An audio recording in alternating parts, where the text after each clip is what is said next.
It's super easy to use. Turn it on, wait for a couple seconds, then plug it in. So I'm going to put myself on. I can't. Hopefully I can hold my breath. So Nate, maybe you should be doing this. Or Joe. Joe could do it. Or Joe, yeah. Joe, go I already Joe. talked to Joe. He had it. Get it.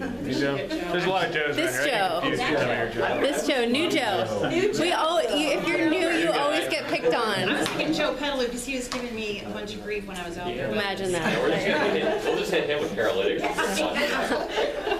So just to see what happened here, just kind of looked around and said, who in the room do we want to send? It's you. New guy! New guy. I was the model last He time. was fun. But we have to unmute. You're going to be famous. It's on YouTube. Yes. We were so They treat their new employees so well here. So, Lori, question for you. I know AG has picked up monitors that are compatible in the ER. Standard. That orange connector. Well, yeah, this. Because the biggest issue that I think I've had at AG with it is the lack of knowledge on behalf of the nursing staff. They don't know that they have it. Oh, well, that's kind of a And so problem. we've tried to, like we bring it in, like, hey, we can do it, and they just kind of go. So I don't know if that's something. That's a trend, since we're talking about trends. But I think that they are going in the right direction. Like, Yeah. I mean, in the ER still with the respiratory techs, when we get to do intubations in the ER, that's where I get all mine because I don't get to do them anywhere else because of Joe's article.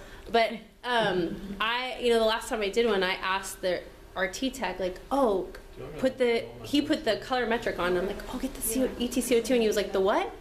The ETC. Oh yeah, I keep remembering to grab this. Well, hey, So like- they are getting there, and I mean, Yeah. I keep seeing these like, I put all those in my cart now. They're right there, So it's coming. It's up and coming, I guess. But feel free to I educate. tried to educate down there, and all of a sudden you look at me like, it's supposed to be on this bed. It's not here now. No, it's They're supposed to have all linked to Yeah, exactly. If you look No, at it hasn't been. he's got weird looking weight morphologies because he's hockey for crying out loud.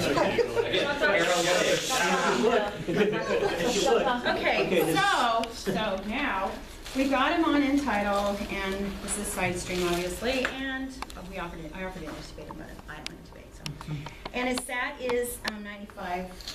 So decent. Okay, now we're at 100. So now I'm just going to have you take a deep breath and hold it. Well, no, actually, before he does that, let's have him hyperventilate a little for us, okay? This is why I'm not doing it. Faster. Faster. There you go. All right, so now do you see how the CO2's dropped? Yeah. You see that plateau's coming down nicely? Okay, all right. Yeah, so he's actually, right now, Until you pass out. starting to get vasoconstriction in this brain. Okay. Okay, that's literally happening right now, just like when we hyperventilate somebody. So his intracranial pressure is decreased. Okay, now take a breath and hold it. Okay, O2 sat's 100%. What's his CO2? 0. What's his O2? 100%. What's his CO2? What's his O2? 100%. You see this? And he won't be able to hold his breath long enough for his O2 to start going down because he's got baroreceptors in his carotid saying, for crying out loud, the CO2's building up in the bloodstream. Gotta have to take a breath. Cheater. Okay, so did we ever see him desaturate? No. Okay. How long did it take us to realize that he was apnea? 1 second, okay. So it's a pretty dramatic demonstration of how we're way ahead of the curve.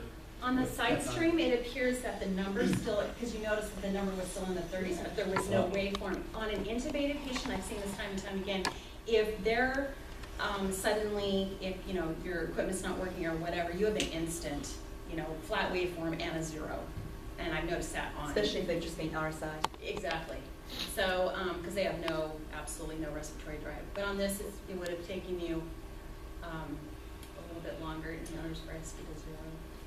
Also, there's a little cheating going on here because he's not a real patient, okay? When you're holding your breath, you're still actually exhaling a little bit of CO2 so hard. And it's actually a mechanism whereby you move a little bit of air in the lungs and oxygenate the alveoli a little bit more. But anyway, so the number will fool you, but the waveform was dramatic. It just, boom, went straight to 0, and that's what we're seeing. Thank you very much.